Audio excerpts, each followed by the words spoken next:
నమస్కారం సార్. నమస్తే. Welcome to studio. Thank you. మనం చూస్తూ ఉంటాం మెట్ల తర్వాత ఎక్కువగా ఆలోచించేది ఇంట్లో ఏ వస్తువులు ఎక్కడెక్కడ పెట్టాలి. మెయిన్గా ఆలోచించేది ధనలక్ష్మి గురించి. సో బీరువా ఏ దిక్కున పెడితే కలిసి వస్తుంది సార్? బీరువా కూడా మనకి నైరుతి మూల పూర్తి నైరుతిలో పెట్టకూడదు. ఓకే. ఎందుకంటే అది నైరుతితో కూడా తెలియదు.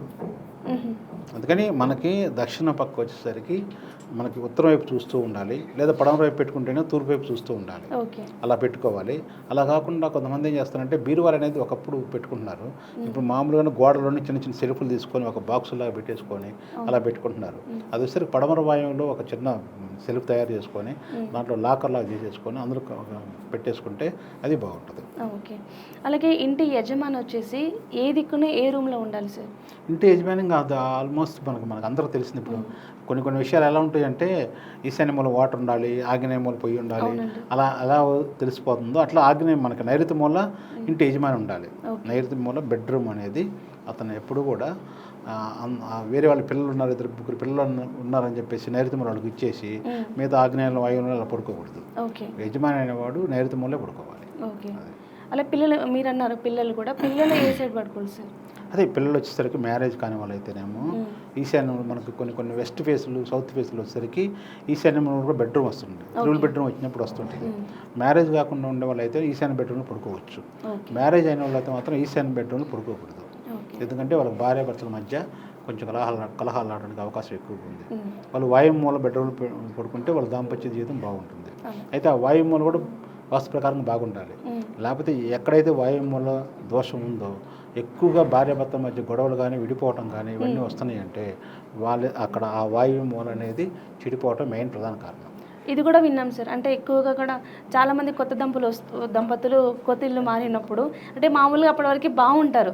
వాళ్ళు ఇల్లు చేంజ్ చేసినప్పుడు కొంచెం ఏదన్నా మంచి ఇల్లు కొనుక్కున్నప్పుడు అప్పటి వరకు లేని గొడవలు స్టార్ట్ అవుతూ ఉంటాయి. వాళ్ళకి తెలియకుండానే కోపాలు, చిరాకులు, అది పెద్ద పెద్ద డైవర్స్ వరకు వెళ్ళిపోతూ ఉంటారు. అంటే వాస్తు కూడా ఒక కారణం అంటారా? 100%. ఓకే. వాస్తు చాలా కారణం. భార్యాభర్తల మధ్య గొడవలు రావడానికి ప్రధాన కారణం వాస్తు అని నేను బలగుద్ది చెప్తాను. ఓకే. అది ఏ మూల ఎట్లా ఉందనేది ఆ స్థలాన్ని బట్టి ఆ దిక్కును బట్టి మనం చెప్తాం. ఆమె ఎక్కువగా వాయుమూల కానీ ఆగ్నేయ మూల కానీ తేడా ఉంటున్నప్పుడే భార్యాభర్తల మధ్య గొడవలు రావటం కానీ విడిపోవటం కానీ పెద్ద రచ్చకెచ్చుకోవటం కానీ అవన్నీ కూడా వాటి లోపాల వల్లనే జరుగుతూ ఉంటుంటాయి. ఓకే. అలాగే ఇందాక మీరు ఈశాన్య మూల కొంచెం పెరిగితే బాగా కలిసి వస్తుంది అన్నారు కదా, నిజంగానే ఈశాన్య మూల ప్రతి ఒక్కరికి కలిసి వస్తుంది అంటారా? ఈశాన్య మూల ఎంత పెరగాలో అంతే పెరగాలి. ఓకే. అంతకుమించి ఎక్కువ పెరగకూడదు. మనకి ఇంటికి ఈశాన్యం పెరగకూడదు. ఖాళీ స్థలంలో ఈశాన్యం పెరగాలి. ఖాళీ స్థలంలో పెరగాలి. అది ఇల్లు కావచ్చు, అపార్ట్మెంట్ కావచ్చు, ఎక్కడైనా సరే ఖాళీ స్థలంలో పెరగాలి. అది కూడా దానికి ఒక లెక్క ఉంటుంది అనమాట. ఇన్ని గజాల స్థలం ఉంది, 1000 గజాల స్థలం ఉంది, దాంట్లో వచ్చేసరికి 1 అడుగు, 1.5 అడుగులు, 2 అడుగులు పెరగచ్చు. అదే ఒక 100 గజాలు ఉంది, 100 గజాల్లో 4 అడుగులు ఈశాన్యం పెరగకూడదు. అట్లా స్థలాన్ని బట్టి ఆ కన్స్ట్రక్షన్ బట్టి అలా పెరగాలన్నమాట. అలాగే చాలా మంది కూడా ఇప్పుడు అంటే ఇంట్లోనే బాత్రూమ్ కూడా ఉంచుకుంటున్నారు. బయట కంటే ఎక్కువ ఇంట్లో ప్రిఫరెన్స్ ఇస్తూ ఉంటారు. ఇప్పుడు అందరూ అదే యూజ్ చేస్తున్నారు. అట్లా ఉండడం అనేది కూడా వాస్తుకు మంచిది అంటారా సార్? అంటే వాస్తు ప్రకారం వచ్చేసరికి దానికి కూడా ఒక స్థానాలు ఉన్నాయి. ఓకే.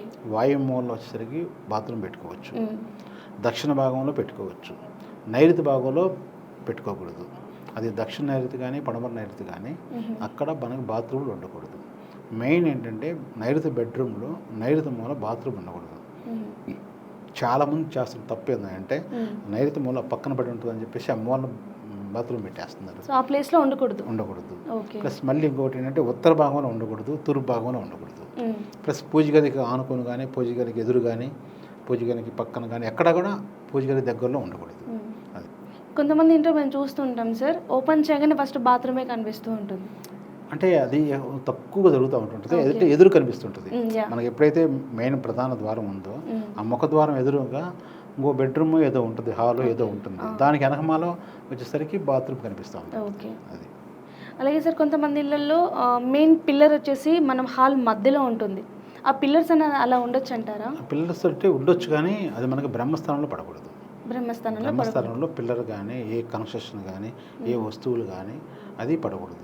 బ్రహ్మస్థానం నిర్ణయించాలంటే మనకు మెయిన్ ఏంటంటే కన్స్ట్రక్షన్ చేసేటప్పటి నుంచే సాధ్యపడుతుంది. ఓకే. ఎందుకంటే నైరుతి మూల నుంచి ఈశాన్య మూల, ఆగ్నేయ మూల నుంచి వాయు మూల రెండు మనం ఒక నూలు దారం పట్టుకొని తీసుకోవాలి. దాన్ని తీసుకొని దాంట్లో మన బ్రహ్మస్థానం ఏర్పాటు చేస్తాం, చూస్తాం ఎక్కడుందని చెప్పేసి.